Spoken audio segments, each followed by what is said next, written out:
has been 8 months since Hartford Police Detective Bobby Garton was killed in the line of duty, and tonight he was honored in our nation's capital. Channel 3's Dylan Fearon is live in Washington, D.C.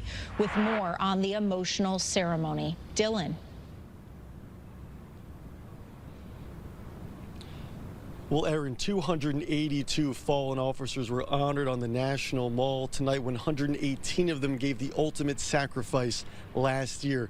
Hartford detective Bobby Garton was one of them. Hundreds of families here, of course, emotional, now linked forever from strangers to friends.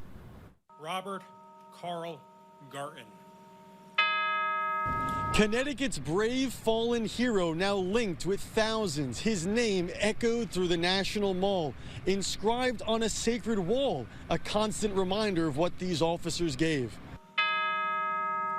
Each gong sound hits everyone in the soul, overwhelming grief for family, friends, brothers and sisters on the thin blue line. Each candle representing the 282 officers memorialized. Hartford detective Bobby Garton, one of them, less than a year after he was killed in a crash when the cruiser he was riding in was rammed by a speeding car. I just can't describe his smile. That officer, when I saw that smile, it just really energized me. He exemplifies the profession. Who knew that night would be the last time we would see him? More than 24,000 names are on this memorial. While it's touching, the number is shocking. Clear law enforcement continues to be a difficult and dangerous career these courageous officers tackled head on.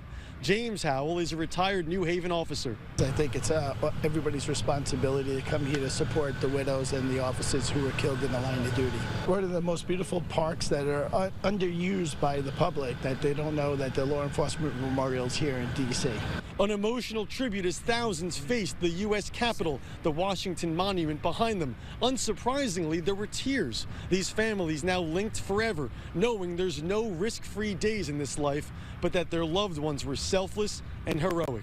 Bobby, I can't say enough about Bobby. He was a really good officer, good person, and we will always remember him.